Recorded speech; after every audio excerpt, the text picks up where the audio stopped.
Ladies and gentlemen, welcome to Thrashers Paradise.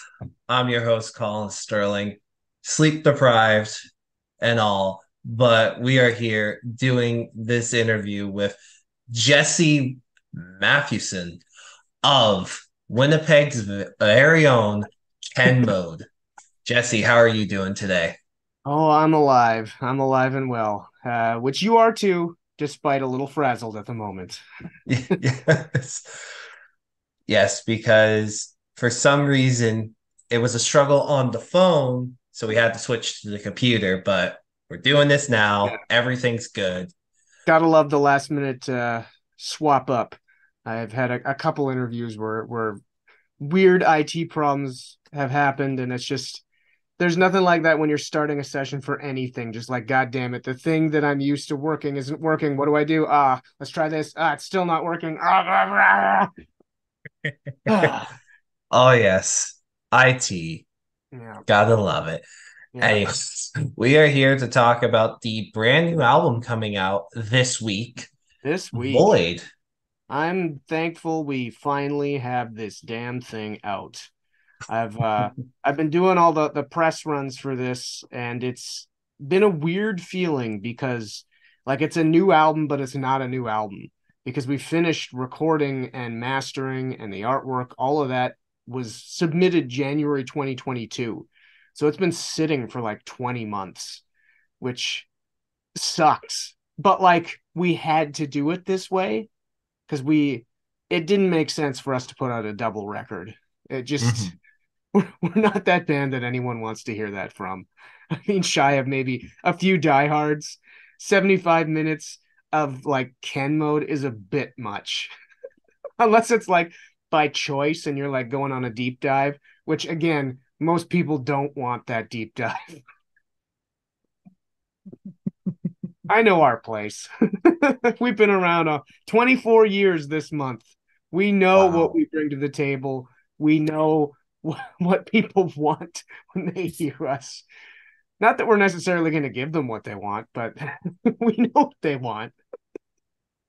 Now, 24 years into the business, you guys have done a lot of amazing things, like winning the inaugural Juno Award back in 2012.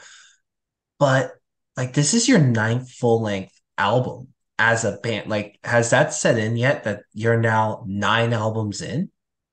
Not really. Honestly, it hasn't set in. I think maybe that number might affect me once we hit 10, but then again, maybe not because I don't know.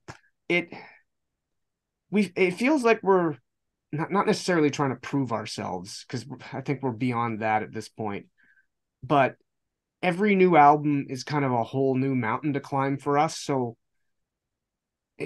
we struggle with the whole like sitting back and reflecting thing because we have a tendency to discount any accomplishments we do make because we're still not a very big band. Like we've done a lot of cool things, but we're far from like a band that sells a like noteworthy amount of records or like bring in like a noteworthy number of people to shows. We're it's modest for sure. It makes money. It doesn't lose money, which after all this time, like we view as a huge success in and of itself. Like what we play, we never had delusions that we'd be full-time musicians making a living off of this type of music. And anyone who does is sorely kidding themselves. But yeah, we've always struggled with that. I think we're a little overly self-deprecating and sometimes it pisses people off. All right. I mean, I appreciate the modesty in your answer. I think that is the big thing is that you're very modest about it. Um, Now last year you guys did release Null. Yeah. So compared to Void this year, what for you as one of the creators of the album truly sets them apart? The big differentiating factor was like both Null and Void were written as part of the same writing session and were treated like it was one big record. And that's part of what distinguishes the two sets of material. And largely the way we divided the songs was based on the time frame that they were written in.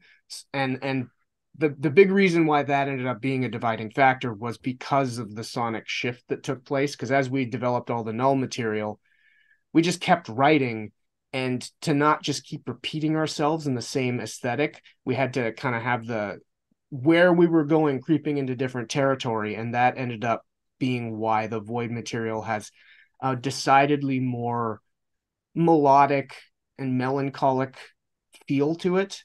um and it really did help in providing that line in the sand for where to separate the songs. And I do feel, despite the fact that it's all very much part of the same project, they do feel like two distinct albums with their own flow, their own feeling.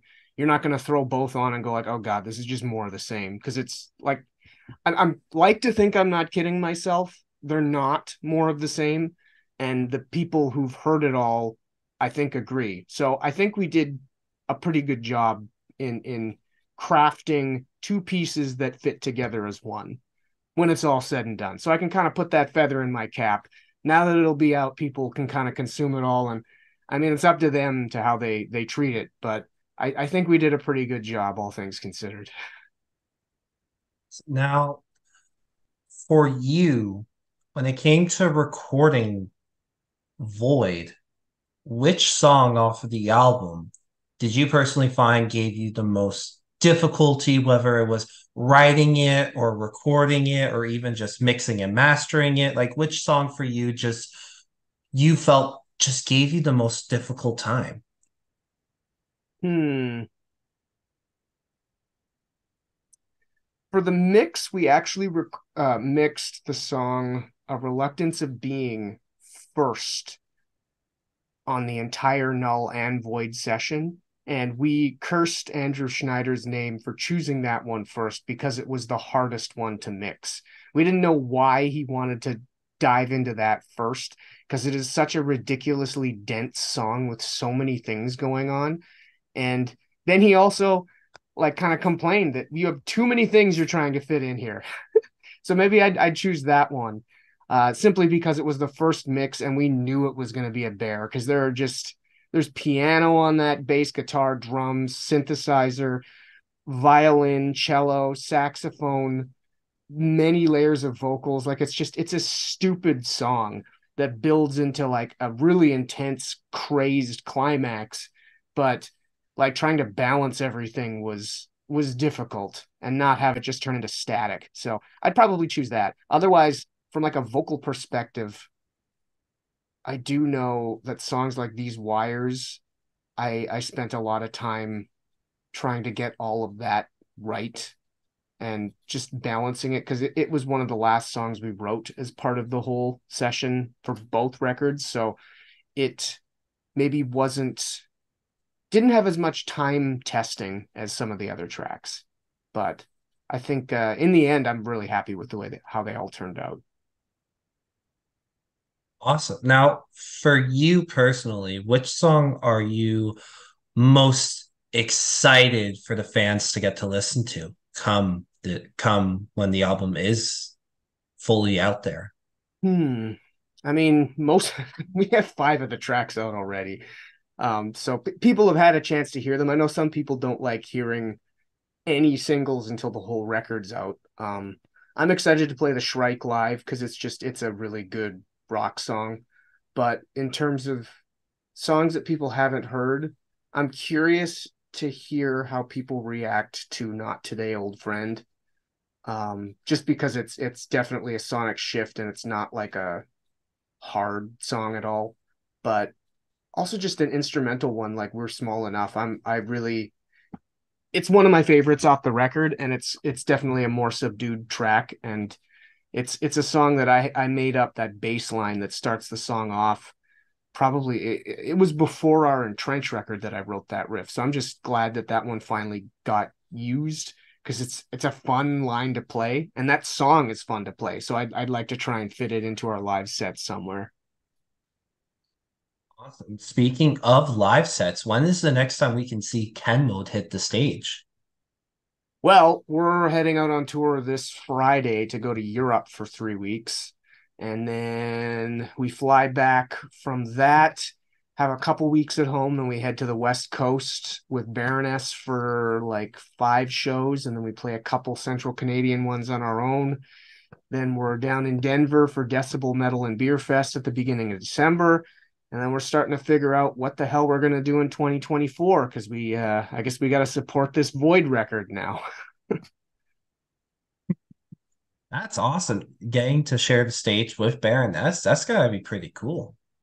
Yeah, I mean, we played with them once a long time ago. I think it was 2008, and haven't crossed paths with them since. So it'll be a good time, I think. They seem like a cool crew, and also just we haven't had a chance to do any support shows in almost 10 years now, which is entertaining because I think we turned into industry poison in 2014, and no one's wanted to go out with us. So it's kind of nice that we're being invited back to open for a bigger band and maybe expose ourselves to some new fans. It'll be a cool opportunity that we're not going to take for granted. What happened? I don't know. I think the way this industry works is like there are tiers to everything. And for a while we fit into like the bottom tier and we're getting a decent amount of media hype from like 2010 through 2014, and we worked as like a first of three on package tours. And because we were kind of in the overall like media ether, we were something that could work. But that's kind of where you have to either grow to become a mid card band or you fall off into obscurity. And we weren't selling enough nor drawing enough to become a mid card band. So we just kind of fell off, but we refused to go away. So now here we're back again. And we're starting to like actually sell enough tickets that I think we might be able to become a proper mid card band now. So we'll see.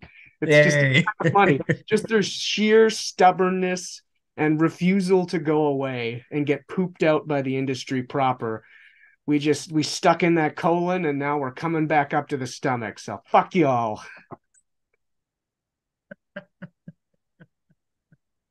That is awesome. The stubbornness to not go away. It's beautiful. It's the Ken mode ethos. We just yeah, can't stop, and we refuse to do things at a level that would force people to just completely ignore us. So here we are again. Boo. Now, I know you guys are like almost 25 years into this now, but I'm still curious, like, what is there left to do as a band? uh Keep on keeping on, you know. The big thing for us is artistic satiation. I just want to keep writing music that calms the beast that's in my head and execute it to the best of our ability. And it just so happens that I think every time we try doing the thing, we do it better than the time we did before. So whenever that starts to diminish and we start to suck, I hope we're self aware enough that we dial it back. But until then, I guess we'll see. Maybe we'll just keep getting better until we all die in a horrible accident. He says, oh, all righty. Well, Jesse, I got one last question for you, and it's kind of more of a fun question. Who would win in a fight, Lemmy or God? I mean, Lemmy would have to take that because he's not a fictional character, even though he's dead now. Oh, he's still in the history books. Awesome. Jesse, thank you so much just for taking the time out of your busy schedule to sit down with me and talk about the brand new album Void, which is out this week. Just is there anything else you'd like to say or plug before I let you go? Check out physical media of any band that you like. It goes a long way. This is coming from a CD collector himself. So I've got a whole stacks and stacks of CDs here in my office. Still love it. The addiction is there. Never die. Anyway, yeah. Go see bands on tour, buy t-shirts, buy CDs, buy records. That's the shit. That's what got us all into this bullshit in the first place, being a nerd that nobody liked. So this is the life, being a nerd till the end. Awesome. Thank you so much, Jesse. And until next time, everyone, keep on thrashing.